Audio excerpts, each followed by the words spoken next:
Hello, everyone. How you doing today? We are going to teach you how to become a master of marketing. In 20 minutes, we're going to tell you everything you need to know. And if you guys could put up the slides, we're going to give you not a study guide on how to do this, but give you the cheat sheet to the correct answers. Then, hopefully, you'll be a master yourself. Are you guys ready? Let's do it. Okay, good. Let's go. Let's do it. All right, perfect. So, why should you listen to me? I've been doing this for 15 years. I've generated over 1 billion views for free on the internet, $100 million in revenue, mostly in Web3, and produced about 10,000 videos. Today, I'm going to teach you how to create the best message, the best brand, and how to make a premium original content that's going to connect with your customer. But I'm not alone. I'm joined by Mona. Mona, tell them who you are. Thank you, Andrew. Hello and welcome. I'm Mona Moayer. I'm a former broadcast journalist right here in our city, beautiful. I'm a founder and CEO of my own production company, Red4 Productions, where we specialize in TV commercials and documentaries. What I do in the Web3 space, I work directly with brands and produce and host their premium quality content. So what I'm bringing to you today is my experience to speak with you about your customers, the face of your brand, and the platforms that you need to be utilizing in your marketing strategy to make it effective. So Andrew, take it away, and I'll join you in a few. Okay, we're on the clock here. We only have 20 minutes to tell you everything you need to know. So what's the problem you have in Web3 marketing? Number one, there's a limited market size, and most of the platforms that there's attention on are oversaturated and overpriced. That's a problem. Not many people are using these technologies yet because they're hard to understand, and they're not trustworthy. A lot of people think that NFTs are a scam, crypto's a scam, AI is going to kill everyone, etc. That's a major challenge. Don't worry, we have the answer to that problem. And also, getting attention is difficult through traditional means for this space. What are the solutions to these problems? Easy. Number one, create an easy-to-understand message with shared values with your customer. Not features they're interested in your product, but values that you share with your customer. That is a universal thing that works in all marketing. I'll tell you how to do that in a minute. Then, you have to be highly targeted and focus on platforms where your customers actually spend their time and attention. Mona's going to go over all of those for you. We'll just give you the answers to the test. And then lastly, you want to make premium original content about stuff your customer actually cares about, delivered by a face that they trust. Mona will teach you how to select that person and the pros and cons of the different options that are available to you. Let's go. So how do you make a great message? Storytelling is the best way to do that. Why? Because stories, as we figured out over tens of thousands of years as humans, is the easiest way for a human being to absorb information.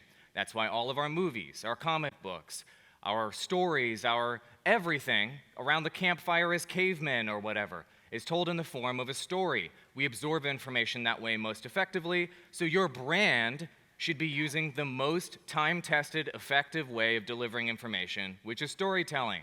So how do you do that? Well, first of all, you make your customer the hero of the story. Not you, not your brand, not your product, but your customer the hero of the story. And they go on a transformational journey, like Luke Skywalker in Star Wars. He started out as a kid on Tatooine who had lots of angst, and then he became the most powerful Jedi in the galaxy. Your customer needs to go on a transformational journey with your brand. So who are you in the story? You are the guide in the story. You give them a plan to overcome their challenges, and then they become that incredible success. Think Obi-Wan in Star Wars. Think Morpheus in The Matrix. You are the guide that gives them a plan. But stories are boring if there's no villain, if there's no force to oppose. And so you need to determine what are the challenges your customer's having, what's the force that they are opposing, and then you're going to give them a plan to defeat that villain in the story. In the case of Star Wars, it's the Empire, Darth Vader, and then they can become what they want to become. Got it? It's that easy. So what's the process? The only part where you focus on you is you start in step 1, which is figuring out what your values are as an organization. It's really important. The only reason why people will connect with you, customers will connect with you or connect with your brand, is because they have shared values with you, not they care about your features or your product. That's not the way marketing actually works. Step 2, then you come up with that story I was just telling you about, where you understand your customers' challenges. You can maybe personify it as a villain, for example. And being trustworthy, let's say, is something that they're having a challenge with, and they don't trust technology in this space. Maybe you as a guide lead them away from untrustworthy parties and scams and things toward a more trustworthy solution that's better for them. Got it? And then step 3, you actually test that new message in the market with your voice of your brand. Things like social media posts, original content, test it out and see what the market tells you.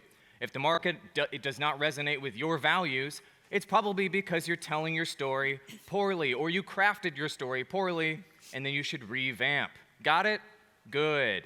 What's an example look like? This is a brand I did in the 2010s, TGN. We ended up partnering 30,000 content creators and became the biggest content creator network for gaming. How? Our story was this guy. He's a loser who's getting 0 views on YouTube. This is when YouTube was starting. And he had no help and support. What did we do? We outfitted him with the tools that he needed and guided him with the plan to become a full-time content creator. That story worked out great. So a good starting place for you guys is the 0 to hero story for your customer. Got it? Another option is doing lore and building a universe.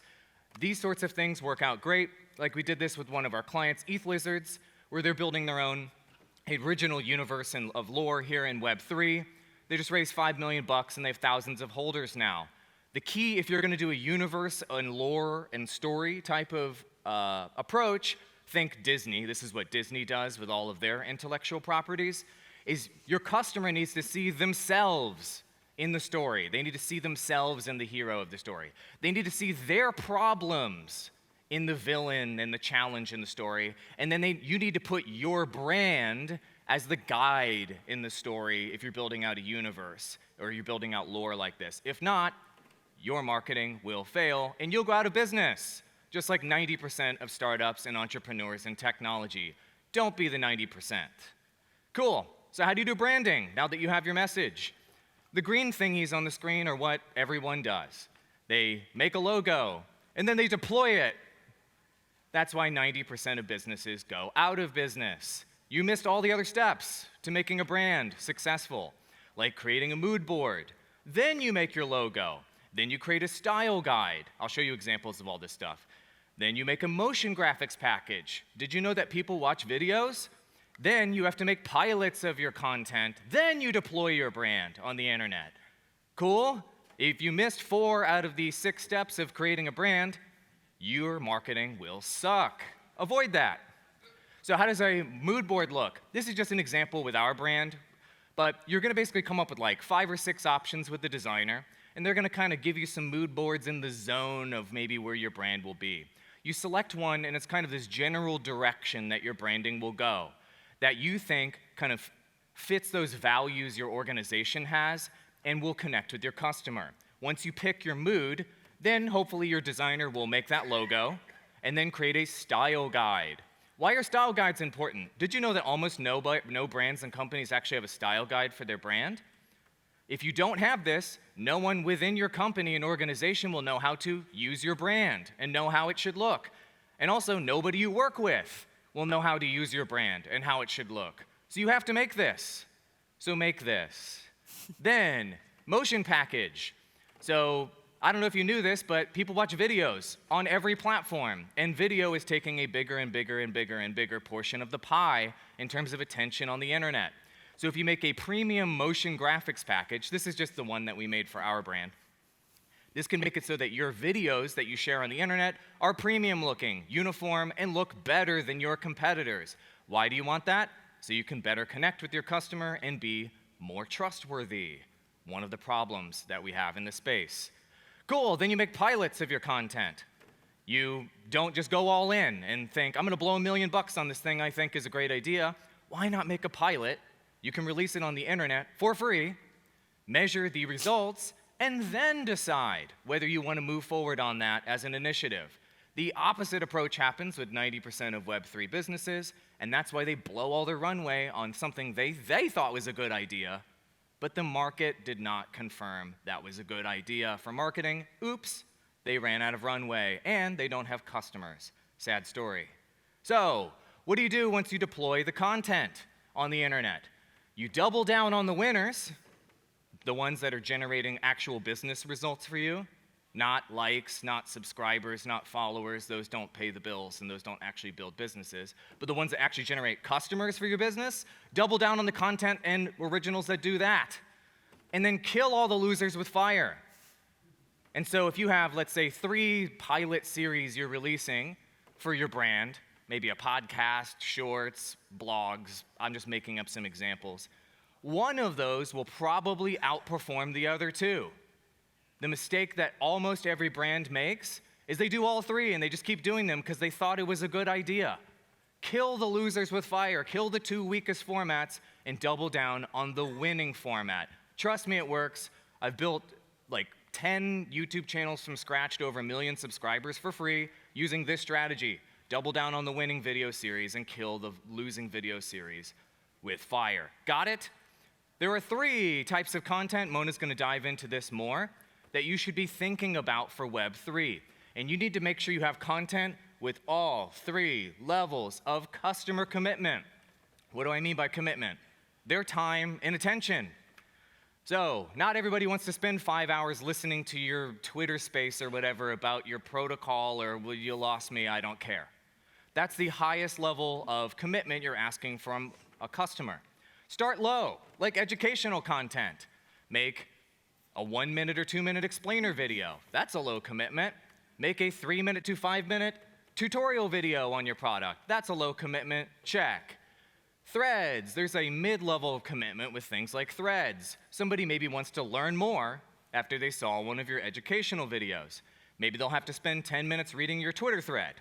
Maybe they'll have to spend 15 minutes reading some threads on your Discord server. Mid-level commitment. Check.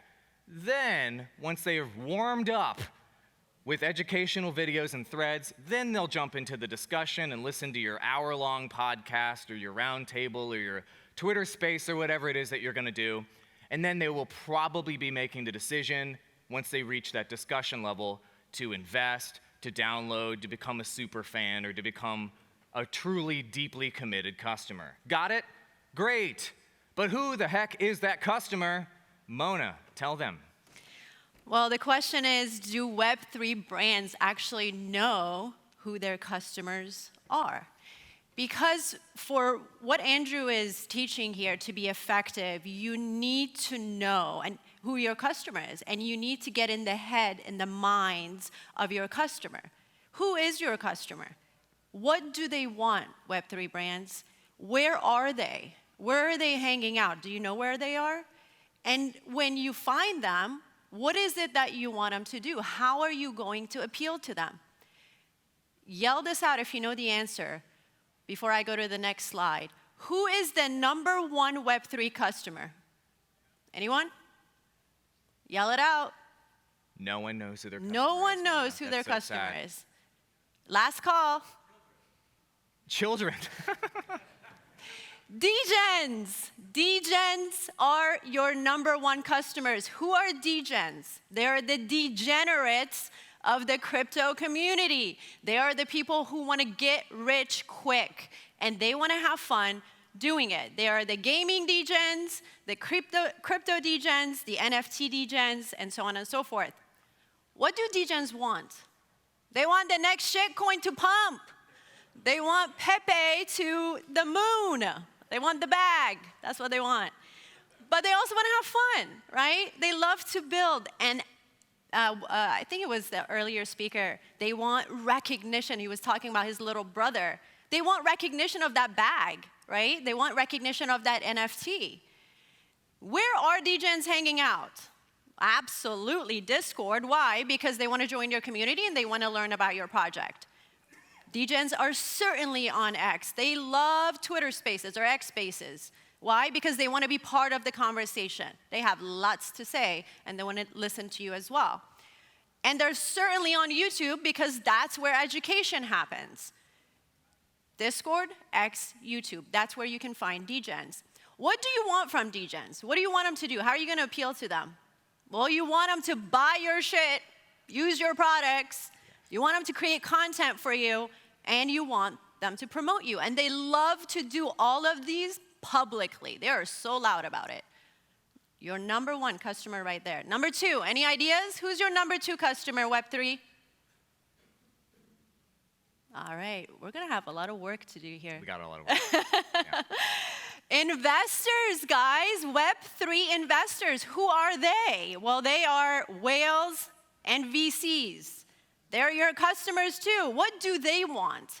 They want the next investment financial opportunity. They want returns. Where are they going to go to find out about that next financial opportunity? I can promise you they're on X. They're in Twitter Spaces or X Spaces, and they're doing the exact same thing. They're sitting back and listening. What do you want from these VCs? What do you want them to do? Well, you want that private one-on-one, don't you? And they want that too. And X Spaces, which Wolf Media is in the back, you're going to meet him. He's running one of the top spaces right now. Make sure you meet with him. You need to be in his rooms because these investors are in these rooms listening in, and that's where you give them that call to action. We're going to talk about that in a second, to meet with you one-on-one afterwards. And last but not least, who's your third? Come on, guys. Who's your third customer? Oh, my gosh. Normies. Are they your customer, though? Let's talk about normies. Who are normies? Normal people. They are non-users. Who are non-users? They are the users of 0 Web3 products, no Web3 products. Oftentimes, we hear Web3 brands say, we want to market to normies, we want to go mainstream adoption, yay. But here's a question I want to pose. Do you want to market to people who use 0, no products of yours or your technology? Andrew and I believe that for 80% of Web3 products today, it doesn't even make sense to market to normies. Isn't that's interesting, right? What do normies want today? They want Bitcoin and Ethereum. Why do they want Bitcoin and Ethereum? Because of institutional adoption, right? Because if institutions trust, now they trust. Now they're awake, guys. They want to know all about it now. So unless you're pushing Bitcoin and Ethereum, excuse my language again, they don't give a shit about Web3 products. They don't. No. Not today. And if you do push Bitcoin and Ethereum, by all means, educate them. They're hungry. They want to learn the technology. I don't know if there's any influencers in the room, but I can't tell you how many times people reach out to me, normies, and say, is there an influencer that speaks my language? I want to understand how Bitcoin works. So if you're an influencer, start educating the normies on Bitcoin and Ethereum. Where are they learning right now? Legacy media. Where else? From shorts on Instagram or YouTube. Yeah. So either if you're selling Bitcoin and Ethereum, that's your customer right there. Otherwise, forget about it. All right, trust. Andrew was talking about trust earlier. Huge problem in the Web3 space. So for your brand has to become trustworthy, guys. And how do you do that? You have to have a face to represent your brand. And that face needs to be trustworthy. It needs to build trustworthiness for your brand. So we use a simple formula here. Expert plus magnetic equals trustworthy. So you're solving for trustworthy. It can't get any simpler than this, guys. What do we mean by this? This person has to be an expert in your product, first and foremost. They need to know your product inside out. And secondly, they need to be magnetic. What do we mean by that? They need to be captivating. They need to captivate the audience to be interested and to stick with you every single time. You have two options here. Remember, we're solving for trustworthy, okay? You have two options here. The number one option that most brands opt to is a team member. They want a team member, whether it's a founder, a dev, a designer, to be the face of their brand. Why? Because this person, they assume, is automatically trustworthy, right? And they are the expert in the product. Well, if you're going to choose your team member to be the face of your brand and build that trustworthiness, there are a few things you need to take into consideration. Number one, time constraint. Does your founder, your dev, your designer, do they have time to build a company, build a game, do all the things they do, and then at the end of the day, show up and give you 4 hours of their time to build shorts, to build longs, to read a script, to listen to what you have to say, and then repeat it on camera? Do they have time to do that? Or should they focus on just being a founder and being a designer and being a dev? The second element is the talent side of this, because this role is this is a talent role, and this is a full-time job. And at the end of the day, you have to ask yourself, is your founder good on camera? Is your dev good on camera? Are there any devs here? I love you guys, but you guys are not magnetic on camera. No. And you guys speak in tech jargon. You're not captivating, but don't worry, I can help you after class, so come see me.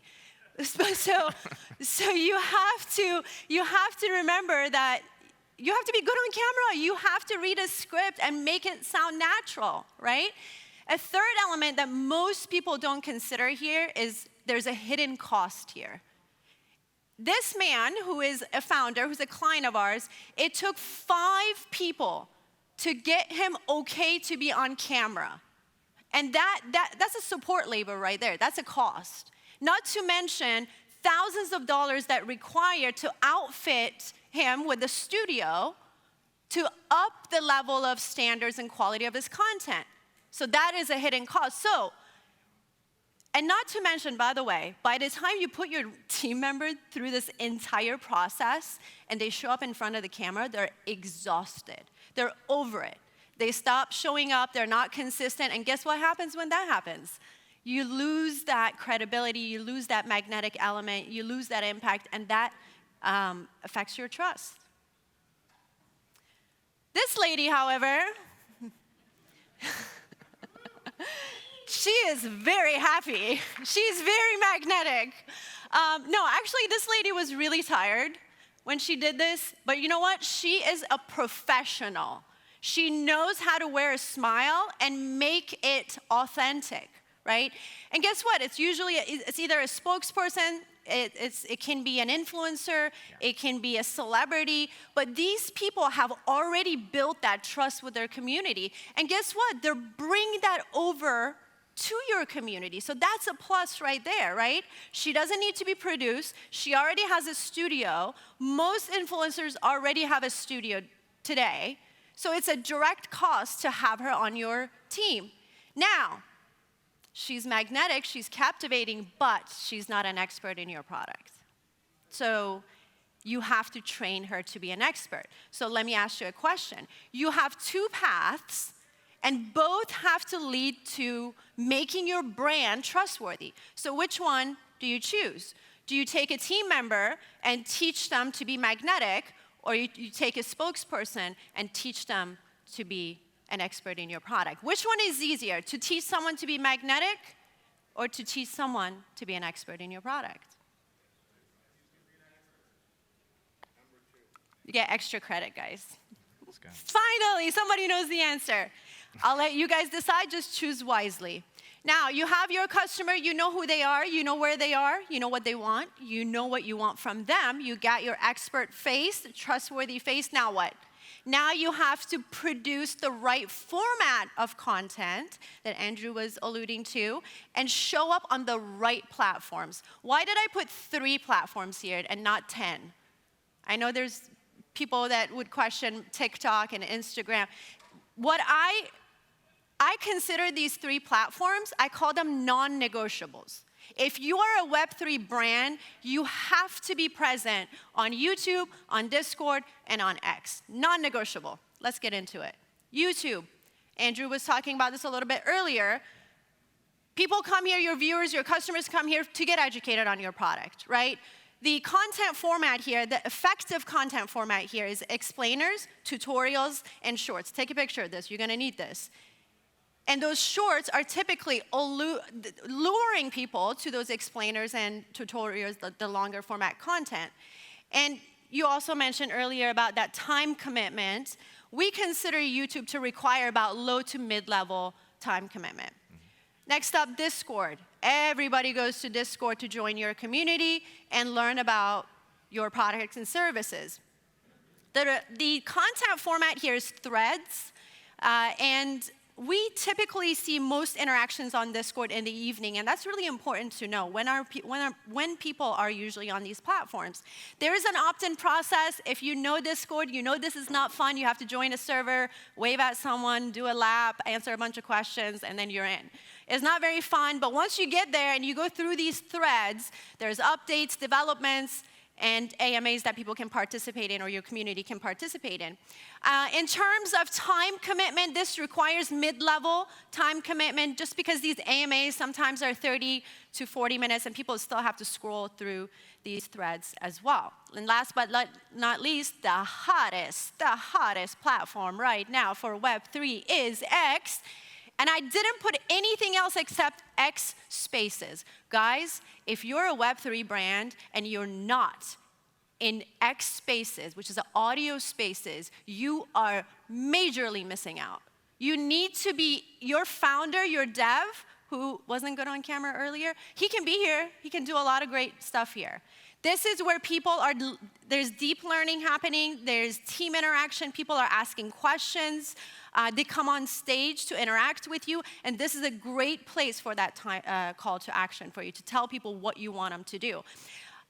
In terms of, again, time commitment, high to max level for these spaces because they're running somewhere between 1 to some of them 6 hours. Doug Hype runs spaces. There are thousands of people in his spaces, and they run for like 4 or 5 hours. So you're asking a lot, but it's effective. Now, once you have the right content, once you're on these platforms, Andrew and I typically suggest running the test for about 60 days. And as he was saying earlier, you double down on what's working, on the winners, and you kill those losers with fire. But we also always tell our clients that one size does not fit all. That's right. So this is kind of a final thought for you guys. There's a lot of marketing vendors or consultants or employees and things that will solicit you for you to give them money to do marketing for them. If they offer you a package, if they offer you something standardized, if they offer you something that they would sell the exact same thing to all of their other clients, just run away.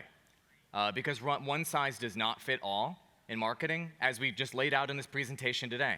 It's totally customized based on your values, the story you want to tell, how you're going to deliver that message to the market, how you should be choosing the face for your brand, which platforms you should be on, the whole testing process and the customization process and figuring out what the market actually wants from your brand is custom, custom, custom.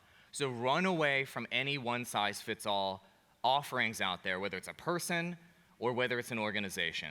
And it's really important that that custom strategy come through. And then if you do that, you'll be able to overcome all of those challenges we talked about earlier, where Web3 tech is hard to understand, Web3 tech is not trustworthy, and maybe it's difficult to get people's attention here. And then your brand can be one of the brands on the forefront that people actually trust, that have a level of mastery that the market can recognize, which helps you become the 10% of companies and startups and entrepreneurs that actually make it in an emerging technology, and not one of the 90% that get left behind. And it's really important to remember that with marketing, just like with tech and products, you should always be pursuing mastery. You're improving every single day in every single way, because if you're not, one of your competitors or other brands will be doing that, and then you will be killed with fire. And it's really important, and I want to thank you for your attention, but in this presentation, I literally did the marketing thing I just taught you about to you just now. So do you feel like, after watching this presentation today, do you feel like Mona and I are more or less trustworthy than when we first started? More. And how did I do that? I basically communicated our values, which are trust and excellence, to you. I told a story about all of the challenges that you could be going through in the market and what you could be doing And as a guide, I just gave you a plan on how you can become successful and you can transform your company and you can transform your branding. You see, it's that simple in just 20 minutes. Thank you. Appreciate it. Did they want to do a Q&A or no Q&A? If you guys want to... No, it's up to Daniel, do we have time for a Q&A? Is that 2 thumbs up? We have 2 thumbs up Q&A, and then please play us off whenever Q&A is not available. But there are going to be microphones that they can bring to you in the audience. So go ahead and raise your hand, and they can bring you a handheld microphone. We've got somebody over here, and we can do a Q&A for as long as they'll allow us to. And then here comes a microphone over here.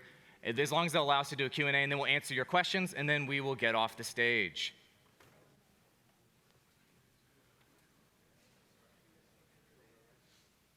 He's trying.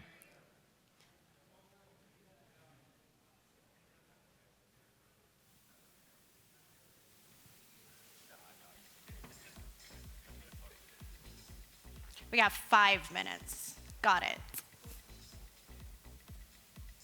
If you say it out loud, I can repeat your question too. We could do it that way. It's not that big. Test, test, test. There you There go. you go. Yeah. Okay. Actually, that was really great. So thank you so much. Hey, Thanks. on the spaces piece there, everybody wants to run spaces, but it's very difficult to get anyone effectively to show up. So you got to seed the space audience, right? If you have 4 people in the space, nobody else is going to jump in, right? So how do you recommend doing that? Yes, building community. Yes, building relationships. Yes, reaching out. Yes, setting out notifications. But besides that, like how can you see these audiences really effectively over time? Mona does spaces for a living, so I'll let you answer that Can you question. tell me, run Sure. the end of your question for me again? Sorry, one more time. So, I mean, in fact, I don't remember the end of my question, but Just run it one more time. Sorry. so when you're starting out in spaces, you don't run spaces frequently as a X account, and you have 4, 5, 6, 30 people showing up. How do you seed these accounts effectively outside of the normal, like reaching out and asking people, building a community, and that type of stuff? What's a good way to get a space audience to be significant so other folks jump in? It's like an organic, right? Yeah, like how do you not embarrass yourself with How do you- 5 people in the space, right? How do you systematically grow an audience in a space, and like what are the methods that you need to do to grow Yeah. that audience That's over wonderful. time? And by the way, whatever that the answer I'm going to give you is what I have learned in that guy. Stand up for a second. Gav from Wolf Finance, he is running one of the top spaces right now on X.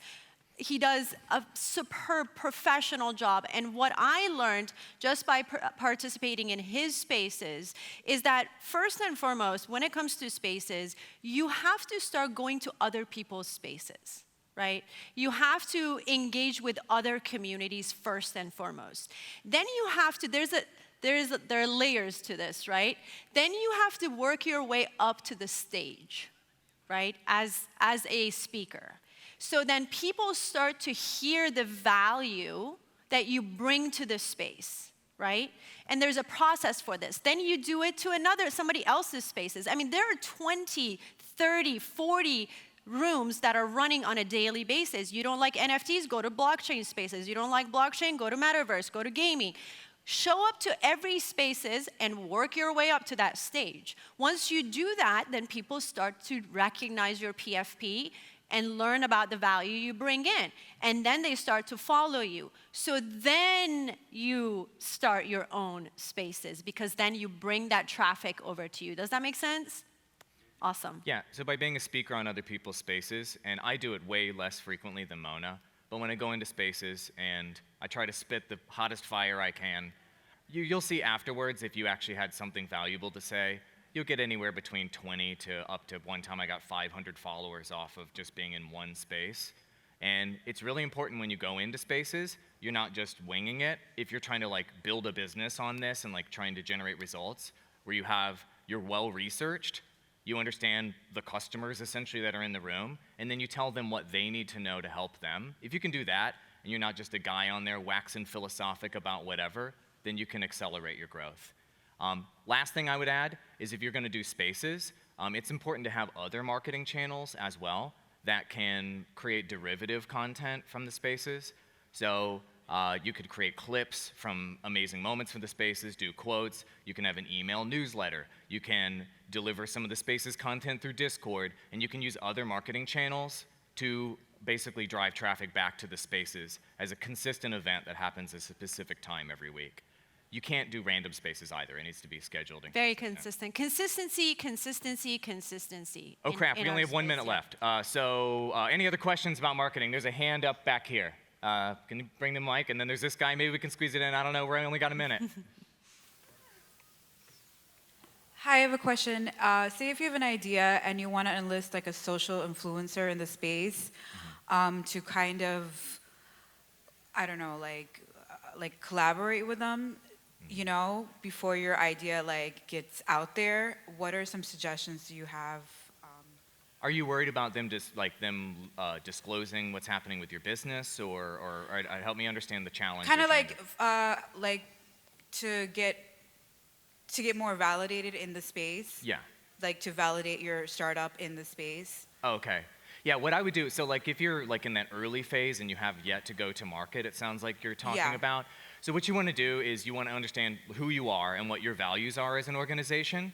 Go find an influencer that shares those same values as you. Then you probably want to bring them in as a like partner on your business is what I would recommend. And maybe even give them, let's say, equity in your company or tokens in your DAO or whatever the heck your corporate structure is, and bring them in as a business partner with you as you're building your organization. And then with that deep level of partnership, your relationship with them won't just be, I give you cash, you give me promotion. They will want to actually help you build your business as a partner, using their face, using their voice, and using their sort of credibility and their skills to help you build. For example, I'm that person who did a deal with somebody like this person. Okay. And so like that's the type of relationship you want to have with people with those skills. But you want to bring them in as a business partner and avoid transactional relationships with influencers, because they will just do the minimum requirement when you pay them, and then they will just not care about you at all after that and provide no additional value in the long term. Exactly, yep. Okay, thank you.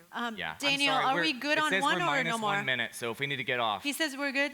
Okay, we're good. Okay, we're good. Okay, Bruno. very quick question. Yeah. For traditional VCs in crypto space who are targeting high net worth individuals, great investors, sophisticated investors, what platform would you go with?